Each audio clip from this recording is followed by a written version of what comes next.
Hello बच्चों, मैं प्रिया राठौर आपके लिए लेकर आ गई हूँ आज का मस्त वाला लेक्चर क्लास 11th का। ठीक है, तो आई होप आपको मज़ा आ रहा हो इस चैप्टर को करने में। तो चैप्टर नंबर 10 का आज हम लेक्चर नंबर 3 करने वाले हैं और क्या क्या पढ़ना है हमें इस चैप्टर में ये तो आपने देख ही लिया है। आज जो हम पढ़ने वाले हैं मध्यावस्था यानी कि समसूत्र विभाजन की मध्यावस्था, उसके बाद पश्चावस्था और अंत्यावस्था, उसके बाद हम कोशिका द्रव्य विभाजन और उसके बाद हम समसूत्री कोशिका विभाजन की क्या महत्व है इसके बारे में पढ़ेंगे। ठीक है, और इसको आज खत्म करेंगे। चैप्टर छोटा सा है, ज्यादा बड़ा नहीं है। तो बात करते हैं मध्यावस्था की, लेकिन उससे पहले मैं आपको थोड़ा सा रिविजन करवा देती हूँ कि लास्ट हमने क्या पढ़ा था हमने। तो यहाँ पे मैं आपको थोड़ा सा बता देती हूँ कि लास्ट हमने पढ़ी थी पूर्वावस्था। पूर्वावस्था में हमने देखा था कि जो कोशिका होती है उसकी केंद्रक झिल्ली धीरे धीरे विलुप्त होना शुरू हो जाती है और जो क्रोमेटिन होता है, डीएनए जो कि क्रोमेटिन के रूप में व्यवस्थित होता है, वो धीरे धीरे कंडेंस होके गुणसूत्रों जैसी संरचनाएं बनाने लगता है, इस तरह से, जिसको हम ऐसे बनाते हैं जनरली। तो यहां तक हमने पूर्वावस्था की बात की थी। और दूसरे जो कोशिकांगक होते हैं वो दिखना बंद हो जाते हैं, मतलब इनविजिबल हो जाते हैं चमत्कारिक शक्तियों की वजह से, और सिर्फ हमें क्या दिखता है उस कोशिका में, गुणसूत्र ही गुणसूत्र दिखते हैं। ठीक है, क्रोमेटिन ही क्रोमेटिन दिखते हैं, बाकी कुछ नहीं दिखता। अब क्या है, अब नेक्स्ट स्टेज जो आनी है वो कौन सी है, मध्यावस्था, सेकेंड वाली स्टेज। और किसकी पढ़ रहे हैं ये तो आपको पता होना चाहिए, समसूत्री विभाजन की मध्यावस्था पढ़ रहे हैं। मध्य का मतलब बीच में, इसको कहते हैं मेटाफेज। मेटाफेज क्या होगा मेटाफेज में? मेटाफेज में ये होने वाला है, देखो अगर आपको स्कूल लेवल पे मैं बात करूं कि कौन सा क्वेश्चन इस चैप्टर से बनता है तो वो इंपॉर्टेंट है समसूत्री विभाजन, क्योंकि अर्धसूत्री विभाजन पूरा नहीं दे सकते, क्योंकि उसमें आपको पता है अभी पढ़ेंगे 2 स्टेजेस आएंगे। तो या तो अर्धसूत्री विभाजन की फर्स्ट दे दे, या फिर आपको ज्यादातर मैंने स्कूलों में देखा है कि सबसे इजी काम ये होता है कि समसूत्री विभाजन को व्याख्या करने के लिए दे देते हैं। तो एग्जाम के पर्पज से भी ये जो टॉपिक हम पढ़ रहे हैं समसूत्री विभाजन, ये इंपॉर्टेंट है। ठीक है, मध्यावस्था में क्या होगा, मध्य का मतलब बीच में।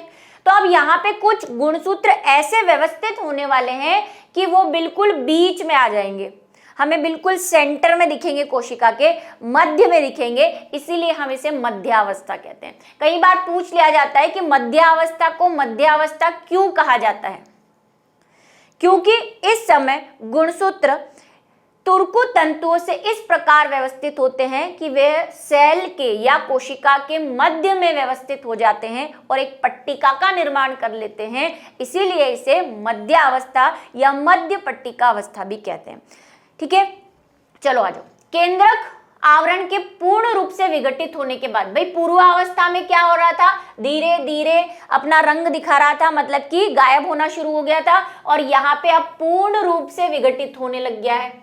ठीक है, हो चुका है। के साथ समसूत्री विभाजन की द्वितीय अवस्था प्रारंभ होती है। इसमें गुणसूत्र कोशिका के कोशिका द्रव्य में फैल जाते हैं। अब गुणसूत्र पूरे बन चुके हैं, वहां पे बनना शुरू हुए थे, अब गुणसूत्र पूरे के पूरे हमें गुणसूत्रों की फॉर्म में दिखने लग गए हैं, क्रोमेटिन नहीं दिखेगा अब।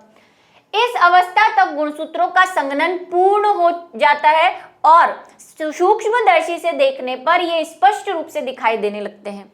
अब बढ़िया से आपको जो है बिल्कुल गुणसूत्र इस तरह से दिखाई देंगे। ठीक है, हम गुणसूत्रों को जनरली ऐसे बनाते हैं, बनाने में इजी होते हैं, भाई वो ऐसे कॉइलिंग कर करके कब तक बनाएंगे।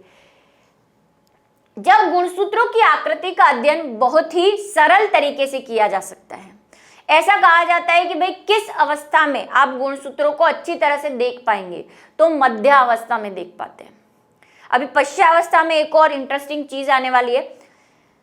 मध्यावस्था गुणसूत्र 2 संतति अर्ध गुणसूत्रों से बना होता है जो आपस में गुणसूत्र बिंदु से जुड़े रहते हैं। ये इंपॉर्टेंट बात, जब मैंने आपको गुणसूत्र की संरचना पढ़ाई थी और इससे पहले जो टॉपिक था, है ना, जब हमने कोशिका विभाजन शुरू किया था, तब भी 2 बार मैं बता चुकी हूं कि ये गुणसूत्र बिंदु कहाँ होता है, यहाँ पे, और गुणसूत्र बिंदु के दोनों साइड जो आधे आधे आपको पार्ट दिखते हैं उसी को हम क्या कहते हैं, अर्ध गुणसूत्र। और क्या कह सकते हैं इसको, क्रोमेटिड भी कहते हैं। अब बात यह है कि ये एक गुणसूत्र है, ठीक है, लेकिन हम कह रहे हैं कि डीएनए डबल होकर आ रहा है, वहां से डबल होकर आ रहा है, तो यहाँ पे गुणसूत्र आपको डबल दिखते हैं और वो कुछ ऐसे दिखते हैं कि एक तो गुणसूत्र बिंदु होता है जिसको हम कहते हैं सेंट्रोमियर, और इस सेंट्रोमियर के एक यहाँ पे, एक यहाँ पे, एक यहाँ पे और एक यहाँ पे, ऐसे आपको गुणसूत्र दिखाई देते हैं। और इनको वही, ये क्या है, ये वही क्रोमेटिड है, नाम वही रहेगा इनका। ये क्रोमेटिड की स्पेलिंग में ई जरा देख लेना भाई, क्रोमेटिड, क्रोमेटिड है जिसको हम अर्ध गुणसूत्र कह रहे हैं। यही कह रहा है कि मध्यावस्था में गुणसूत्र दो संतति अर्ध गुणसूत्रों से बना होता है, ठीक है, दो संतति अर्ध गुणसूत्र, ये अर्ध गुणसूत्र है, दो ये तो ये संतति है। अब क्या ये कहने का मीनिंग इसका ये है कि ये तो पहले से था एक गुणसूत्र, इसकी कॉपी हुई है। तो कई बुक्स क्या लिखती है, जैसे आपकी एनसीईआरटी जो लिख रही है वो ये कह रही है कि भाई इसी की कॉपी बनी है, तो ये वाला तो जनक गुणसूत्र हो गया और इससे इसकी कॉपी बनी है, तो जो कॉपी बनेगी वो कौन सा है, संतति गुणसूत्र कहलाएगा। ऐसे कहना चाह रही है एनसीईआरटी कि जो भाई कॉपी बनी है उसको हम क्या कहेंगे, संतति गुणसूत्र। ये जो संतति गुणसूत्र आता है ना, उसका मतलब ये है कि मेन वाले गुणसूत्र से जब दो टेट्राड में आ जाते हैं, इसको बोलते हैं चतुष्क, ठीक है। चतुष्क का मतलब टेट्राड, चार दिख रहे हैं आपको, 1 2 3 4 अर्ध गुणसूत्र है, तो इसको चतुष्क भी बोलते हैं। लेकिन ये चतुष्क वर्ड जनरली हम अर्धसूत्री विभाजन में यूज करते हैं, टेट्राड पोजीशन, यहाँ पे इतना उसको तवज्जो नहीं देते, ठीक है। तो अभी ये क्या है, अर्धसूत्री, ये संतति वाले हो गए अर्धसूत्रण और ये हमारे जनक वाले हो गए। तो यहाँ पे ये कह रहा है कि दो संतति अर्धसूत्र हैं, मतलब कि ये और ये दो हो गए, दो क्रोमेटिड।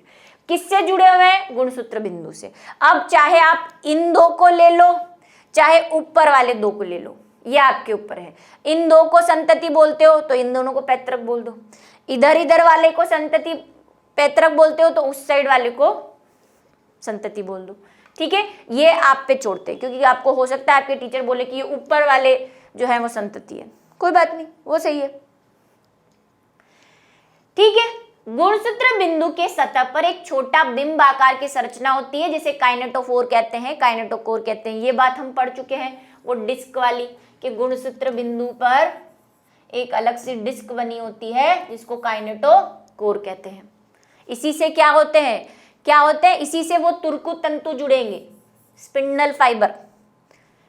कई बार पूछ लिया जाता है, वैसे हमने वहां पे पढ़ लिया है इसको कि इसका काम क्या है, तुर्कु तंतुओं से जोड़ना।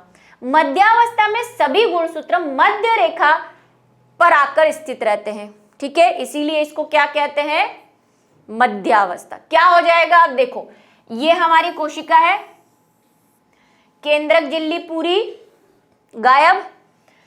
दूसरा हमने क्या कहा था, पूर्वावस्था में क्या होता है, तुर्कु तंतु जो तारक केंद्र होते हैं, सेंट्रियोल होते हैं, वो वहां पे जाके व्यवस्थित हो जाते हैं दोनों सिरों पर। तो ये अब यहाँ पे जाके व्यवस्थित हो चुके हैं, ठीक। इनसे धीरे धीरे क्या बनना शुरू हो गए थे पूर्वावस्था में, स्पिंडल फाइबर, जिसको हमने तारक काय बोला था, है ना, एस्टर निकलना शुरू हो गए थे। अब ये एस्टर ऐसे कंप्लीट हो गए हैं, ऐसे धागे जैसी संरचनाएं बना चुके हैं। अब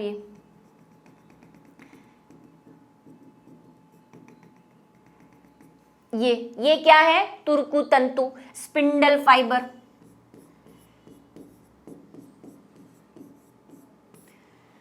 ये क्या है, ये है तारक केंद्र। भाई लेबल कर लेना, आपके एनसीईआरटी में जो डायग्राम है वो बिल्कुल अच्छे नहीं है और लेबल भी नहीं किए हुए है ना, कुछ भी बता रखा है, ठीक है। तो अभी ये दो चीजें हो गई। अब हमारे गुणसूत्रों की बारी आई।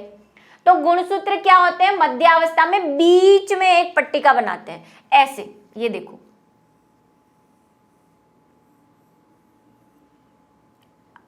ऐसे। अब मैंने दो ही बनाए, ज्यादा घिच पिच कर दूंगी तो सब चिपक जाएगा, ठीक है, तो मैं दो ही बना रही हूं। तो ये गुणसूत्र व्यवस्थित हो गए, ये इनके अर्ध गुणसूत्र यानी क्रोमेटिड, और बीच में कहां से जुड़े रहते हैं ये आपको पता ही है, गुणसूत्र बिंदु और काइनेटोफोर से। तो ये हमारे हो गए गुणसूत्र, तो एकदम मध्य रेखा में इसी तरह सारे व्यवस्थित हो जाएंगे एक लाइन में, इसीलिए इसको क्या कहा जाता है, मध्यावस्था कहा जाता है। ठीक,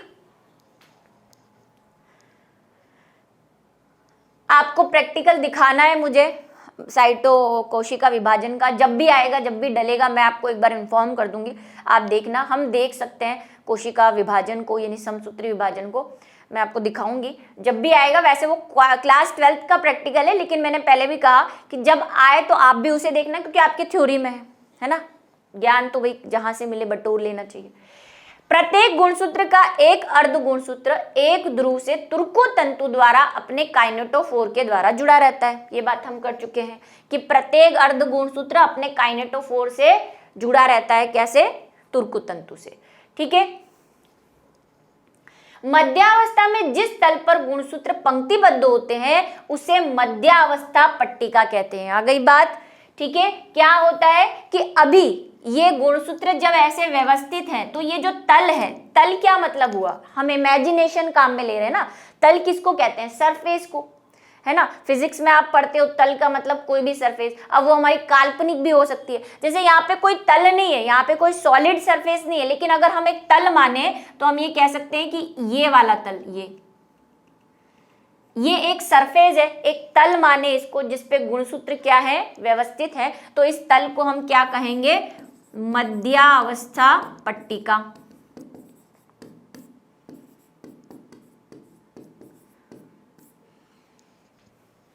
ठीक है, मध्यावस्था पट्टिका। डैश कर सकते हैं आप, है ना, पूरी लाइन मत बनाना, अगर लेबल करना चाहते हो इसको तो डैश से करें। मेरे क्या इस पेन से डैश होता नहीं है, ये डैश क्या करता है, जरा सा कहीं भी टच हो जाता तो लाइन बनना शुरू हो जाती है, इसीलिए डैश ज्यादा बनता नहीं है इससे।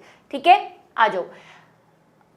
इस अवस्था की मुख्य विशेषता निम्न है। अगर आपको पूछ ले कि भाई मध्यावस्था की विशेषता क्या है, तो वही जो ऊपर आपने पढ़ी है। ठीक है, लेकिन आपकी एनसीईआरटी में दो ऐसे दे रखी है। तुर्को तंतु गुणसूत्र के काइनेटोफोर से जुड़े रहते हैं, ये हमने देख लिया, वही बात रिपीट हो रही है। गुणसूत्र मध्य रेखा की ओर जाकर मध्यावस्था पट्टिका पर पंक्तिबद्ध होकर ध्रुवों से तुर्को तंतु से जुड़ जाते हैं। ध्रुव आपको बता दिए कि हम कोशिका के दो ध्रुव मान रहे हैं, एक इधर वाला और एक इधर वाला। ठीक है, अब बात कर लेते हैं पश्चावस्था की। पश्चावस्था मतलब कि इससे पोस्ट, यानी कि क्या हो जाएगी आपकी एनाफेज। एनाफेज में क्या होता है, एनाफेज में जो बीच में गुणसूत्र है अब वो धीरे धीरे एक दूसरे से अलग होना शुरू हो जाएंगे, क्योंकि हमें विभाजन करना है, जो हमने कॉपी बनाई है उसको अलग करना है, चॉकलेट को बीच से तोड़ के निकालना है, तो बस यही यहाँ पे होने वाला है। ठीक है, इस अवस्था के प्रारंभ में प्रत्येक गुणसूत्र का गुणसूत्र बिंदु दो में विभक्त हो जाता है। ठीक है, एक इंपॉर्टेंट बात क्या, अब सुनो, ये कोशिका, अब मैं देखो जो चीज मुझे बतानी होती है सिर्फ मैं वही हाईलाइट करती हूँ। ये अब मैंने ऐसे बना रही हूँ मैं तारक केंद्र, पूरा डिटेल नहीं बना के, वो दो लंबे नहीं बना के, लेकिन आप जब भी बनाएंगे वो दो लंबे पूरे बनाएंगे। ठीक है, ये हमारे कौन है, स्पिंडल फाइबर। अब एक ही गुणसूत्र से एग्जांपल लेके बता रही हूं मैं आपको कि हमारे, आपको पता है दो ये कॉपीज हैं, क्रोमेटिड है ऐसे, एक ये वाली और एक ये वाली, दो है, और ये दोनों एक ही गुणसूत्र बिंदु से जुड़े हुए हैं, यहां पे काइनेटोफोर से जुड़े हुए हैं, लेकिन अब इन्हें अलग होना है। भाई हमें तो दो कोशिकाएं बनानी है ना इनको विभाजित करके, तो एक ऊपर वाली को देना है, एक नीचे वाली को देना है, लेकिन गुणसूत्र बिंदु तो एक ही है, तो क्या करें, तो अब ये जो गुणसूत्र बिंदु है ये बीच में से विभाजित हो जाएगा, विभक्त हो जाएगा दो में, ऐसे आधा आधा दोनों के पास। तो एक गुणसूत्र का कुछ भाग इधर चला जाएगा और एक गुणसूत्र का भाग उधर। तो यहाँ पे यही कह रहा है कि जो गुणसूत्र बिंदु है, जो सेंट्रोमियर है, वो क्या हो रहा है, विभक्त तो हो रहा है। ये गुणसूत्र बिंदु विभक्त होगा तभी दोनों अलग होंगे, दोनों को एक चीज ने जोड़ रखा है, जब तक वो चीज टूटेगी नहीं दोनों अलग नहीं हो पाएंगे। ठीक है, प्रत्येक अर्ध गुणसूत्र को एक गुणसूत्र मिल जाता है। ठीक है, ये दोनों अलग हो गए। अब इसकी अगर मैं नेक्स्ट स्टेज बनाऊं तो ये कुछ ऐसी बनेगी, ये दोनों अलग हो जाएंगे और सबका अपना अपना क्या आ जाएगा, गुणसूत्र बिंदु हो जाएगा, बीच में से विभाजित हो जाएगा। ठीक, समझ गए होंगे बात को। अपना पर्सनल इनके पास क्या आ गया है, गुणसूत्र बिंदु मिल गया है। ठीक है, ये गुणसूत्र बिंदु होना चाहिए बेटा, है ना, यहाँ पे गुणसूत्र बिंदु मिल जाता है। अब इन्हें पुत्री गुणसूत्र कहते हैं, क्योंकि ये क्या था, हमारा कॉमन था, उससे विभाजित हुए हैं। तो भाई एक कोशिका से जो कोशिका बनती है उसको पुत्री कोशिका कहते हैं, है ना, डॉटर सेल कहते हैं। तो भाई जो मेन गुणसूत्र था उसी से दो गुणसूत्र बने हैं, तो इन दोनों को क्या कह देंगे, पुत्री गुणसूत्र। ये एक पुत्री गुणसूत्र, ये दूसरा, और इसी को इंग्लिश में क्या कहेंगे, डॉटर क्रोमोसोम। और जो सेल बनेगी उसको भी डॉटर सेल बोलेंगे। कई बच्चे सोच रहे होंगे कि मैम डॉटर ही क्यों, सन क्यों नहीं, बस डॉटर हमारी मर्जी, डॉटर क्रोमोसोम। ये पेरेंटल था, ये जनक था, इससे दो बने हैं इसलिए पुत्री। कोशिका भी पुत्री रहेगी क्योंकि फीमेल है ना। बेटा पुत्री कोशिका कैसा गंदा सा लग रहा है, नहीं, पुत्री कोशिका अच्छा लग रहा है सुनने में, इसीलिए हमने पुत्री कोशिका। भाई सब यही लिखते हैं, हम क्या करें, डॉटर सेल्स। ठीक है, तो यहाँ पे क्या बना है, अभी गुणसूत्र बने, अभी कोशिका बनना बाकी है। अभी तो सब एक ही कोशिका के अंदर काम हो रहा है, क्योंकि हम क्या पढ़ रहे हैं, केंद्रक विभाजन पढ़ रहे हैं। 2 स्टेप बताए थे ना, पहला स्टेप है केंद्रक विभाजन, कैरियोकाइनेसिस, वो पढ़ रहे हैं। अभी साइटोकाइनेसिस होना बाकी है, कोशिका विभाजित होना बाकी है। पहले केंद्रक होगा, उसके बाद कोशिका होगी। ठीक है, हाँ, ये इंपॉर्टेंट बात जो आपको याद रखनी है किसी भी नजरिए से, चाहे वो नीट हो, चाहे वो बोर्ड आपकी एग्जाम की बात हो, कुछ भी हो, ये इंपॉर्टेंट है। गुणसूत्र बिंदु की स्थिति के आधार पर पश्चावस्था में अर्ध गुणसूत्र V, L, J या I के आकार के दिखाई देते हैं। अब ये क्या है, ये सुनो, इंपॉर्टेंट है। हमने बात की थी, याद करो, पिछला वाला चैप्टर है ना, कोशिका वाला, कि गुणसूत्र जो है वो 4 प्रकार के होते हैं। कौन कौन से 4 प्रकार के, याद आ रहा हो कुछ तो जगह है क्या, रुको मुझे देखने दो यहाँ पे कितनी, अपना काम तो हो ही जाएगा। हमने देखा था गुणसूत्र 4 प्रकार के होते हैं, समझना आप बात को। एक हमने देखे थे जिसमें क्या होता है, दोनों, मतलब कि दोनों अर्ध गुणसूत्र, दोनों क्रोमेटिड या भुजाएं, हमने कहा था दोनों भुजाएं गुणसूत्र की बराबर होती है और गुणसूत्र बिंदु बिल्कुल बीच में होता है। एक ये वाला टाइप देखा था, इसको हमने क्या कहा था, इसको हमने मध्य केंद्री कहा था। इंग्लिश में क्या कहा था, मेटासेंट्रिक। ठीक, दूसरा टाइप हमने देखा था जहां पे गुणसूत्र थोड़ा सा ऊपर खिसक जाता है, मध्य से ऊपर खिसक जाता है, तो एक भुजा थोड़ी छोटी हो जाती है और एक भुजा बड़ी हो जाती है। इसको हमने क्या कहा था, इसको कहा था हमने सब मेटासेंट्रिक। सब मेटासेंट्रिक नहीं लिख रही मैं, ठीक है, डॉट लगा रही हूं। हिंदी में क्या कहा था, हिंदी में हमने उसको कहा था उपमध्य केंद्री।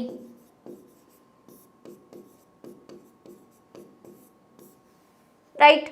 तीसरा हमने क्या प्रकार देखा था, तीसरा हमने देखा था एक्रोसेंट्रिक, जिसमें हमने कहा था बिल्कुल छोटा सा रह जाता है बच्चा सा और नीचे वाला बहुत लंबा, इसको हमने कहा था एक्रोसेंट्रिक। अब एक्रोसेंट्रिक भी मैंने हिंदी में लिख दिया, चलो। और उसमें हमने कहा था शीर्ष केंद्रीय, शीर्ष केंद्रीय। और एक और हमने देखा था चौथा वाला, जिसमें हमने कहा था बिल्कुल शीर्ष पे आ जाता है, यहां पे ऐसे, इससे भी थोड़ा और ऊपर, बिल्कुल शीर्ष पे, उसको हमने कहा था टीलोसेंट्रिक।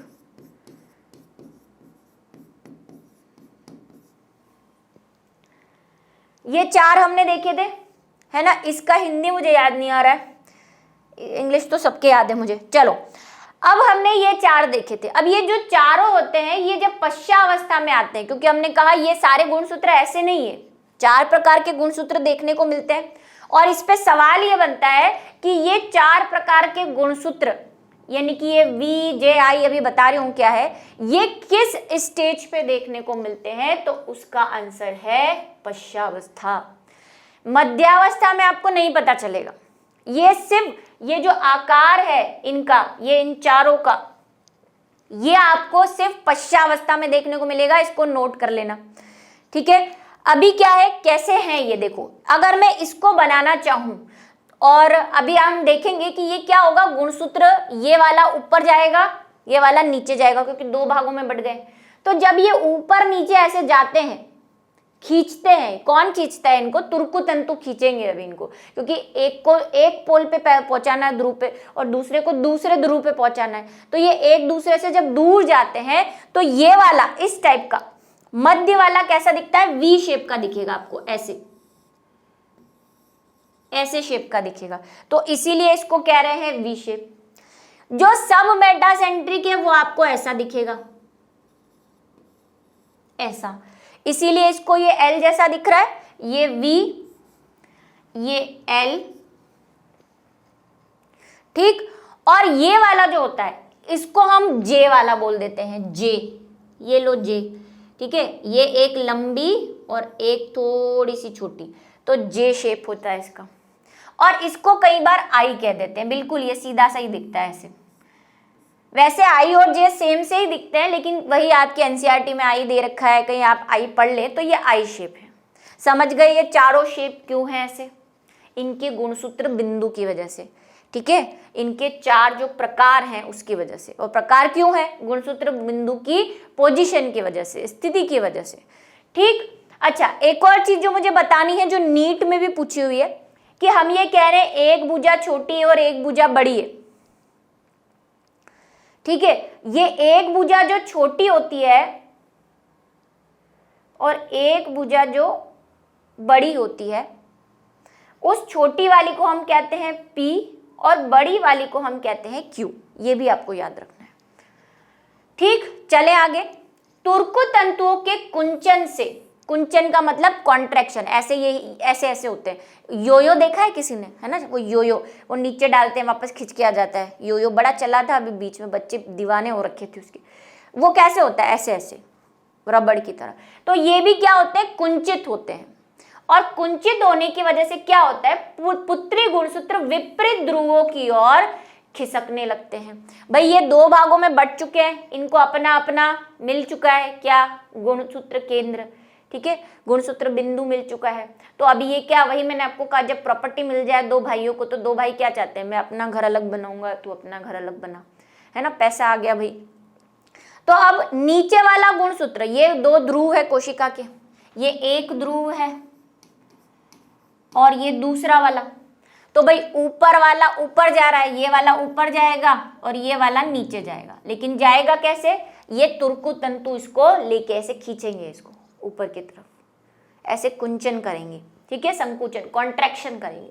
और इसी समय हमें ये 3-4 स्थितियां जो है वो दिखाई देती है, ठीक है। एक गुणसूत्र से बने 2 पुत्री, अब ये पुत्री गुणसूत्र मैं बता चुकी हूँ क्या है, ये जो 2 अलग बने हैं, इसको अलग होने से एक ये बन गया है और एक ये बन गया है, ठीक है। इस तरह पुत्री गुणसूत्र, 2 पुत्री गुणसूत्रों में से एक प्रत्येक ध्रुव की ओर जाता है। इस तरह पुत्री गुणसूत्रों का एक सेट एक ध्रुव की ओर और दूसरा सेट दूसरे ध्रुव की ओर आ जाएगा, ठीक है, दोनों पहुंच जाएंगे, जितने भी होंगे। हम एक का एग्जाम्पल लेके चल रहे हैं। तो क्या सिचुएशन आ गई है हमारे पास, हमारे गुणसूत्रों के जो सेट हैं वो एक ऊपर और एक नीचे। 46 थे, 46 से डबल हुए 92 में से वापस 46 ऊपर चले गए, 46 नीचे आ गए, ठीक है, समझ गए। ये कल कैलकुलेशन समझाई थी मानव वाली, कि मानव में 46 होते हैं। पुत्री गुणसूत्र खिसकते हुए ध्रुवों पर पहुंच जाते हैं। जो लास्ट स्टेज अब आ रही है, अंत्यावस्था, टीलो का मतलब क्या होता है, टीलो का मतलब सिरे, ठीक है। तो भाई इसके कोशिका के सिरे कौन से, वही वो ध्रुव। अब गुणसूत्र पहुंच चुके हैं ऐसे, ये वाले गुणसूत्र इधर आ गए, ये वाले गुणसूत्र इधर पहुंच चुके हैं। अब क्या करना है भाई, अब हमें जो है नेक्स्ट स्टेज पे जाना है कि पुत्री गुणसूत्र ध्रुवों पर खिसक गए हैं, ये लो, ये गुणसूत्र यहाँ पे, ये गुणसूत्र यहाँ पे, ऐसे ऐसे पहुंच गए हैं ऐसे। वैसे अभी भी ये स्पिंडल फाइबर से जुड़े हुए हैं, है ना, मैंने अलग अलग बनाया, अभी भी ये स्पिंडल फाइबर से जुड़े हुए हैं कहीं ना कहीं से। तो एक ध्रुव ये बन गया, एक ध्रुव ये। अब पूर्वावस्था में होने वाली क्रियाएं विपरीत क्रियाएं होने लगती है। क्या किया था भाई, मिल गया इनको अपना संसार, इसको पता है मेरे पास पूरे आ गए हैं। कहानी जो मैंने अभी समझाई कि मानव को अगर हम देखें तो मानव में 46 गुणसूत्र होते हैं, इसके डबल हमने कहाँ कर दिए थे, अंत्यावस्था में हम डबल करके आए हैं डीएनए को, इसलिए हमें डबल डबल क्रोमोसोम यानी कि गुणसूत्र दिख रहे थे। अब इसी गुणसूत्र के दो टुकड़े होने की वजह से एक आधा गुणसूत्र इधर और आधा गुणसूत्र इधर आया है, मतलब कि कितने हो गए, वापस 46 आ चुके हैं इसके पास, टोटल 92 थे, ठीक है, डबल करके लाए थे हम, तो वापस 46 मतलब ये एक सेल जितने गुणसूत्र इसके पास आ चुके हैं। आई ना बात समझ में, हमारे पास 46 थे, मानव की एक कोशिका में 46 थे। जब हमारी अंतरावस्था आई, वही एम फेज से पहले वाली प्रिपरेशन, तो हमने 92 बना दिए थे वहां पे। इन्हीं 92 को हमने ऐसे बताया था, ये 92 को कि भाई ऐसे ऐसे ये 92 में एक ये होगा और एक ये होगा, ठीक है, ये वाला उधर चला गया, ये वाला इधर चला गया, तो वापस कितने हो गए, वापस 46 हो गए ना, आधे आधे हो गए वापस। तो मेन हमें 46 चाहिए था, क्योंकि हम कह रहे हैं कि समसूत्री विभाजन में गुणसूत्रों की संख्या समान रहती है, तो लो जी आ गई समान, ये जो कोशिका बनेगी इसमें 46 ही रहेंगे, ठीक है। चलो, तो अभी क्या है यहाँ पे, इस बात को बहुत समझ लेना, अर्धसूत्री विभाजन में कहानी में ट्विस्ट आने वाला है, क्योंकि कैसे आधे होते हैं ये वहां पे आपको पता चलेगा, ठीक है। तो यहाँ पे है 46 आ चुके हैं। अब क्या होगा, पूर्वावस्था की विपरीत क्रियाएं होंगी। पूर्वावस्था में क्या क्या हुआ था, स्पिंडल फाइबर बने थे, मतलब कि तुरकु तंतु बने थे, यहाँ पे तुरकु तंतु गायब हो जाएंगे, ये लो कर दो गायब, गुणसूत्र को पहुंचा दो इधर,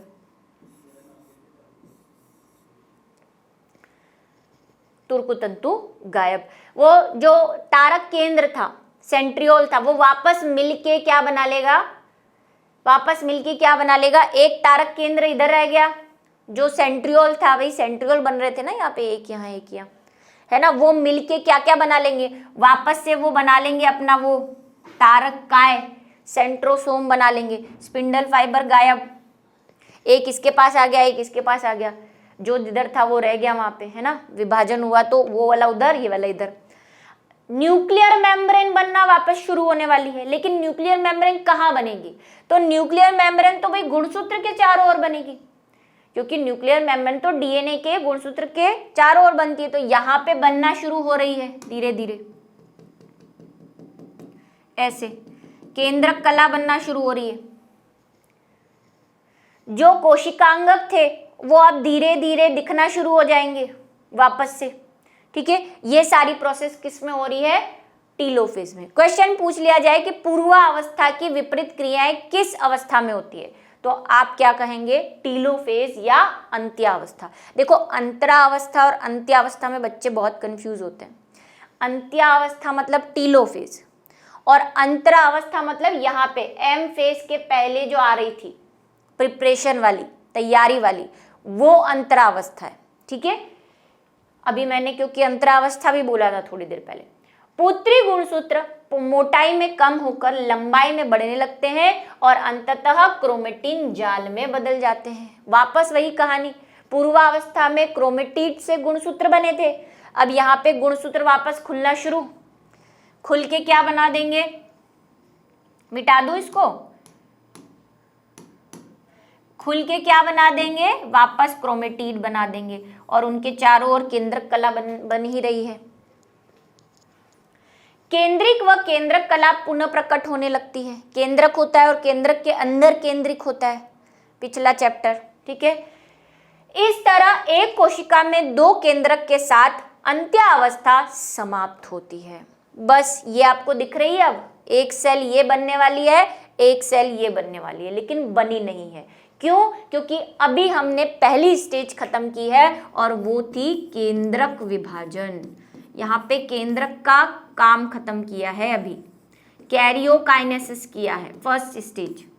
अभी सेकेंड स्टेज बाकी है, वो क्या थी? कोशिका विभाजन। आ गई कोशिका विभाजन। अभी दोनों को अलग करना है। ये तो भाई आप एक ही घर में अलग हो गए, अभी घर सेपरेट करोगे ना पूरा, कोशिका 2 बनानी है। तो इससे पहले हम इससे थोड़े से जुड़े हुए डायग्राम एनसीईआरटी वाले देख लेते हैं एक बार। ये देखो, ये पूर्वावस्था देख कर आए थे हम, जहाँ पे क्रोमेटिन थे, फिर वो गुणसूत्र बने और यहाँ पे मध्यावस्था की शुरुआत हो रही है। 2-2 आपको दिख रहे हैं, एक पुत्री और एक जनक, है ना, 2-2 पेयर दिख रहे हैं ना, जिसको हम ऐसे बना रहे हैं। ये ऊपर वाला ब्लू, नीचे वाला ब्लू, सब 2-2 में दिख रहे हैं। ये एनसीईआरटी के डायग्राम है। फिर मध्य अवस्था में ये एक पट्टी के रूप में व्यवस्थित हो जाते हैं। पश्चावस्था में जब ये खींचते हैं, ये देखो ये खींच रहे हैं इनको तुर्कु तंतु।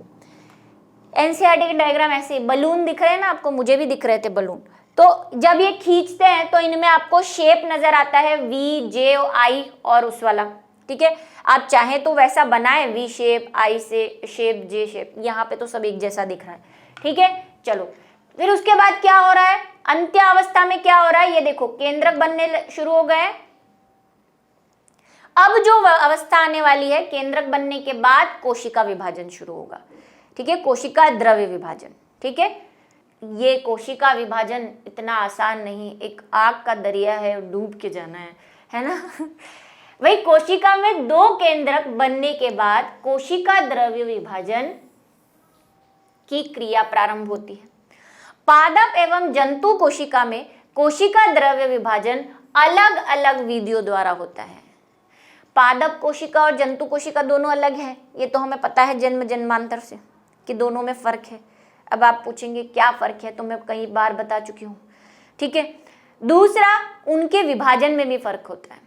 एक बार मैं कहीं इंटरव्यू पे गई थी, वहाँ पे मुझसे एक सवाल पूछा गया था कि प्लांट और एनिमल सेल में क्या फ़र्क होता है। वही रटे हुए, आपके जो रटे हुए हैं मेरे भी रटे हुए हैं, बोल दिया। बोलते नहीं, इसके अलावा मुझे कोई ऐसा फ़र्क बताओ जो मैं सुनना चाहता हूँ। अरे भाई आप क्या सुनना चाहते हो? तो फिर मेरे दिमाग की बत्ती जल गई उस टाइम, सही टाइम पे जब बत्ती जल जाती है, ट्यूबलाइट जल गई मेरी, और मेरे को समझ में आ गया कि वो क्या पूछना चाह रहे हैं। वो पूछना चाह रहे थे कि प्लांट और एनिमल सेल के डिवीजन में भी फर्क होता है, कि प्लांट सेल अलग तरह से डिवाइड करती है और एनिमल सेल अलग तरह से डिवाइड करती है, और वो डिवीजन है यहाँ पे, ठीक है। पहले बात करेंगे एनिमल की, सर्वे सर्वा जो हमारे हम हैं। विदलन विधि, ये आपको एनसीईआरटी में विधि का नाम नहीं दिया हुआ है, लेकिन आपको पता होना चाहिए। ये मैं आपको वही किसी कंपटीशन के हिसाब से बता रही हूँ, ठीक है। इस विधि को वहाँ पे एनसीईआरटी के अंदर तो एक पैराग्राफ दिया है, उसी में एनिमल डाल दिया है, उसी में प्लांट डाल दिया है, और विधि का नाम नहीं बताया कि एनिमल वाले की विधि क्या होती है। तो इसको जरा नोट कर ले। विदलन विधि, विदलन विधि क्या होती है? ये बिल्कुल सबसे सस्ती है ना, एनिमल होते बड़े आलसी होते हैं, इनको ज्यादा माथापड़ी चाहिए ही नहीं। क्लीवेज मेथड, जंतु कोशिका के मध्य भाग में एक खांच अंदर की ओर बननी प्रारंभ होती है। सुनो, ये देखो, ये हमारी 2 बन गई है,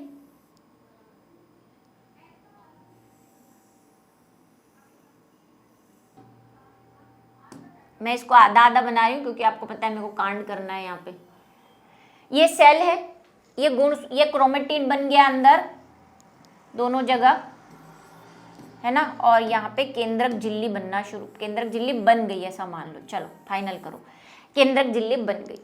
अब क्या होगा एनिमल सेल में, इन यहाँ पे बीच में एक खांच उत्पन्न होती है। खांच को हम बोल सकते हैं कॉन्ट्रैक्शन, एक संकुचन आता है, और खांच को क्या कहते हैं? ग्रूव कहते हैं हिंदी में, इंग्लिश में ग्रूव, ग्रूव बनती है।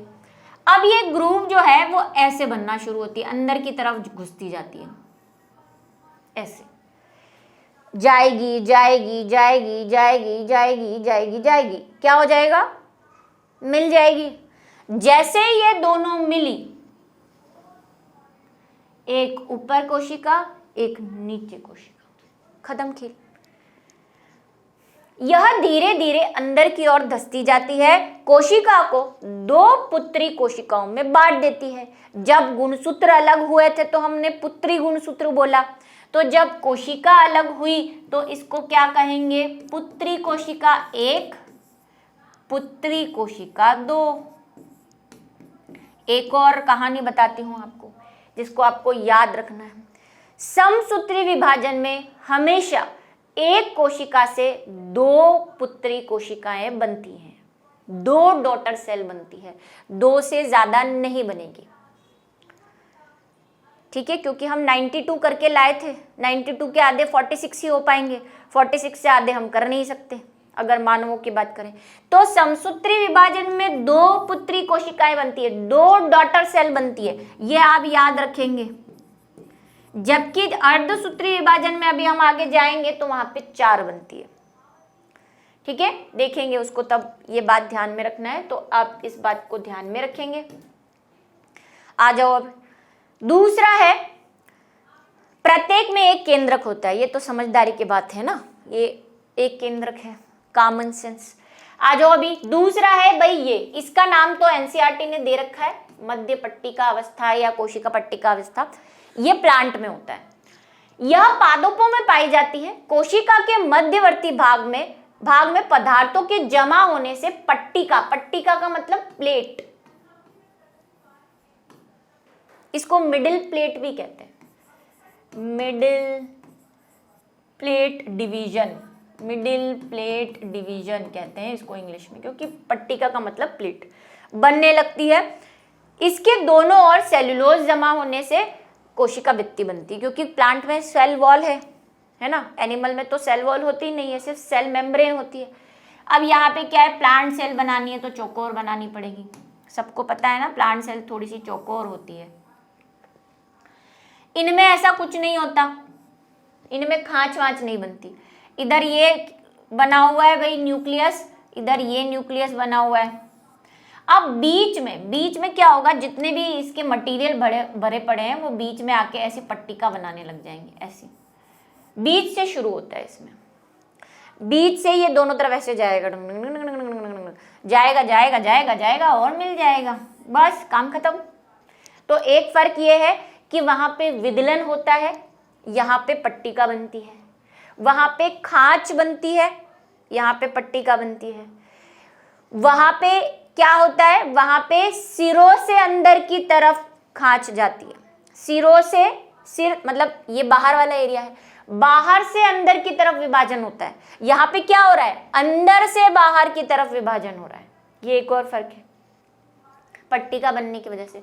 और फिर क्या होगा भाई, दो सेल बन गई है तो दोनों सेल में क्या बनेगी, सेल वॉल बनेगी सेल्यूलोज की, क्योंकि सेल वॉल किसकी बनी होती है, सेल्यूलेज की बनी होती है।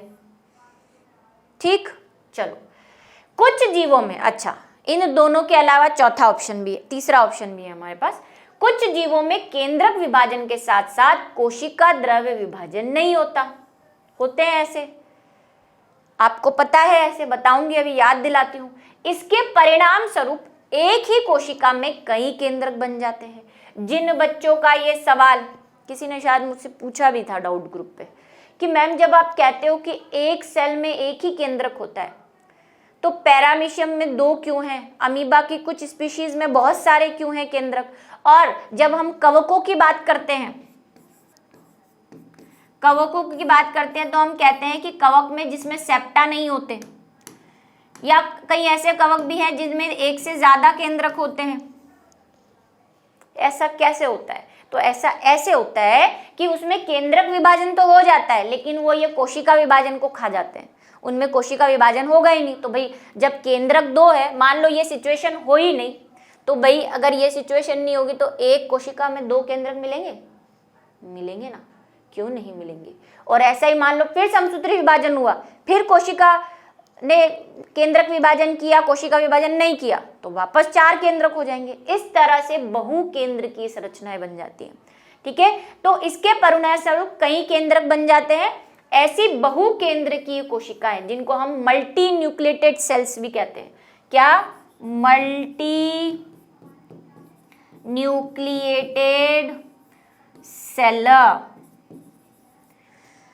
ठीक, को संकोशी भी कहते हैं, सिनोशियस भी कहते हैं इनको, ठीक है, साइनोसाइट्स भी कहते हैं, संकोशिकीय कहते हैं। उदाहरण के लिए नारियल का तरल भ्रूणपोष, नारियल खाया है भाई, चटक वाला नहीं, पानी वाला नारियल। नारियल पानी में क्या होता है, नारियल पानी होता है अंदर ऐसे, ये नारियल पानी ये बहुकेंद्र की अवस्था होती है, इसमें बहुत सारे केंद्रक है, इनमें कोशिका विभाजन हो ही नहीं रहा है, सिर्फ केंद्रक विभाजन केंद्रक विभाजन केंद्रक विभाजन हो रहा है, तो उसके अंदर केंद्रक ही केंद्रक होते हैं।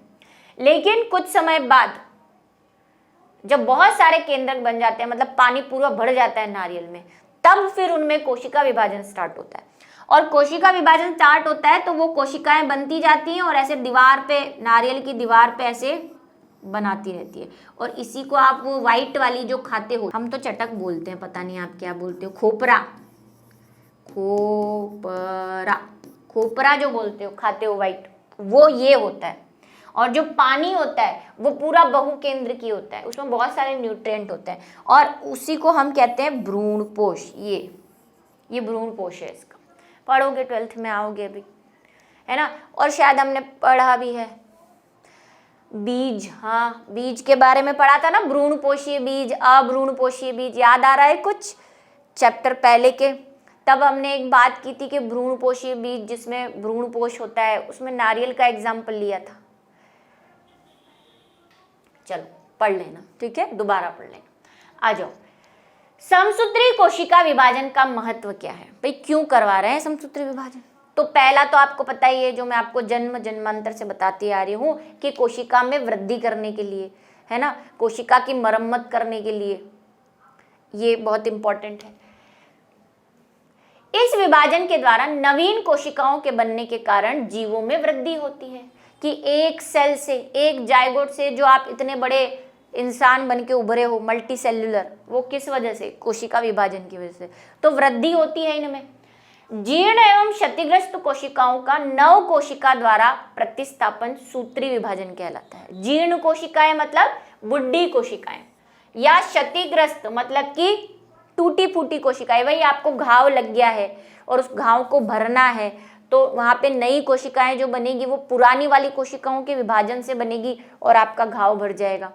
जो सेल डेड हो गई है, जैसे सर्दियों में आपकी स्किन जो है वो हो जाती है ना, निकलने लग जाती है, फट जाती है जिसको आप कहते हैं, तो उसमें से वाइट वाइट जो फ्लेक्स निकलते हैं, जो डेंड्रफ, जिसके लिए दुनिया भर के एड्स आप देखते हैं, डेंड्रफ डेंड्रफ, वो डेंड्रफ क्या है, वो डेंड्रफ आपके सर की डेड सेल्स हैं जो निकल रही है, मरी हुई कोशिकाएं। तो नई कोशिकाएं आती तो मरी हुई निकलेंगी, बाहर निकलती है, उसी को हम वो डेंड्रफ कहते हैं, ठीक है। तो ये सब इनकी बदौलत नया बनाती रहती है। इसके कारण समस्त संतति कोशिकाओं में गुणसूत्रों की संख्या बराबर होती है। जितने जनक में गुणसूत्र थे उतने ही कहाँ रहेंगे, पुत्री कोशिकाओं में या संतति में रहेंगे, और इसीलिए हम इसको समसूत्री विभाजन कह रहे थे। और लक्षण भी समान रहते हैं, इसमें लक्षण भी समान रहते हैं, कोई वैरायटी नहीं आती। जैसा बाप वैसा बेटा, ऐसे आपने वो सुनी है, वो परिभाषा इस पे आती है। हालांकि वो हम मानवों पे ये समसूत्री विभाजन वाला नहीं है, वो तो एक कहावत है, लेकिन यहाँ पे ये कि जैसी कोशिका है, जो उसके गुण थे कोशिका के, वही गुण संतति में मिलेंगे आपको, कुछ भी चेंज नहीं आना, क्योंकि भाई उसी की कॉपी बनी है, फोटोकॉपी निकाली है तो सेम आएगी, ठीक है। जैसा खेत वैसी मूली, ऐसे आपने जो कुछ कहावतें सुनी होंगी हिंदी में, वैसा ही यहाँ पर है कि मान लो अगर ये कोई ऐसा एक गेहूं था, या ऐसा एक गुलाब था जिसका रंग लाल था, है ना, तो ये वाली जो संतति पैदा होगी, जो गुलाब आप पैदा करोगे वो लाल ही रहेगा, उसके पीले होने के चांसेस नहीं हो सकते। पीले होने के चांसेस कब होंगे ये मैं आपको बताती हूँ। पीले होने के चांसेस अर्धसूत्री विभाजन वाली स्टेज पे आएंगे, समसूत्री में लाल लाल ही रहेगा। तभी तो ऐसा होता है, आपकी जैसा स्किन का कलर होता है वैसी कोशिकाएं वापस बनती है। ऐसा थोड़ी कि पहले आप काले थे और अभी जो नई कोशिकाएं आई है वो गोरी हो गई है, नहीं होता ना, नहीं होता। तो वो इसीलिए, क्योंकि भाई समसूत्री विभाजन हो रहा है, सेम लक्षण,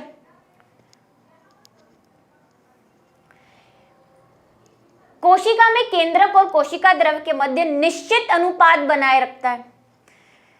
जो डिवीजन हुआ है ना, वो असूत्री विभाजन हमने पढ़ा था, मैंने आपको बताया था, बुक में नहीं है आपके। उसमें क्या होता है, उसमें तो मम्मी जो है वो जैसे आए वैसे चॉकलेट तोड़ के दे देती है, लेकिन यहाँ पे बराबर, एकदम बराबर कोशिकाएं बनी है। वो 5 सेंटीमीटर की, एक कोशिका 5 सेंटीमीटर की है तो दूसरी भी 5 सेंटीमीटर की होगी, ठीक है। और बाद में वो वृद्धि करके अपने जनक कोशिका के समान हो जाएगी। जैसे मान लो ये कोशिका 10 सेंटीमीटर की थी, हमारी जनक वाली, ठीक है। इससे 2 बनी है, 5 सेंटीमीटर और 5 सेंटीमीटर की ना, 5 सेंटीमीटर मतलब ये रेडियस की बात कर रही हूं मैं। तो ये तो एम फेज में हो गया, लेकिन हमें ऐसी बनानी है। तो एक तो पहली बात जो ये कह रहा है कि कोशिका द्रव्य का, यानी कि इनके दोनों जो सेल है उनका कोशिका द्रव्य का और केंद्रक का अनुपात सेम रहेगा। जितना केंद्रक इसमें है उतना ही इसमें है, 5-5 हो गए ना दोनों में, ऐसे हम एक संख्या लेके चल सकते हैं। लेकिन अभी इनमें क्या होगा, इनमें वो जीवन फेज आएगी और फिर ये दोनों 10-10 के बन जाएंगे। वृद्धि अवस्था आएगी ना जीवन फेज एम के बाद, ठीक है, तब ये वापस 10-10 की हो जाएगी, ठीक है। तो भाई अनुपात सेम रहता है इसमें। इस विभाजन के द्वारा शरीर की मरम्मत होती है, क्योंकि इससे नई कोशिकाएं जुड़ती हैं। अभी जस्ट मैंने कहा रिपेयरिंग होती है बॉडी की। समसूत्री विभाजन कहाँ होता है आपसे पूछ लिया जाए तो वृद्धि कोशिकाओं में होता है। लिख लो इसको, क्योंकि लिखा हुआ सब यहाँ पे है, लेकिन फिर भी आप कई बार आंसर नहीं लिख के आओगे, क्योंकि आप इतना दिमाग दौड़ाते ही नहीं हो कि मैम ने महत्व बताया, वही उसके काम भी हो सकते हैं, है ना। मैम ने चीख चीख के अपने को मेरे को बताया था घाव भरने में होती है, वृद्धि होती है, लेकिन हमें तो सुनना ही नहीं है ना। वृद्धि होने में, मरम्मत होने में, समान कोशिकाएं उत्पन्न करने में, ये सब समसूत्री विभाजन के काम है, ठीक है। चलो, तो एक लास्ट जो बचा हुआ था वो देख लो। ये वही खांच उत्पन्न हो रही है, क्योंकि ये एनिमल सेल का डायग्राम बनाया है, ठीक है। और फिर 2 कोशिकाएं बन जाएगी, इसके पास इसका तारक केंद्र पहुंच जाएगा, इसके पास इसका। अब एनसीईआरटी ने इस वाले को दिया ही नहीं, नाइंसाफी कर दी है इसके साथ, बहुत नाइंसाफी है। वैसे इसके पास भी रहेगा, है ना, इसके पास भी ये रहता है तारक केंद्र, दोनों के पास जाएगा एक एक। तो आज का जो लेक्चर है वो हम समाप्त करते हैं यहीं पे, और नेक्स्ट जो हमारा रहेगा वो रहेगा अर्धसूत्री विभाजन, जो कि बहुत इंपॉर्टेंट है, और उसके लिए आपको करना पड़ेगा क्या, इंतजार।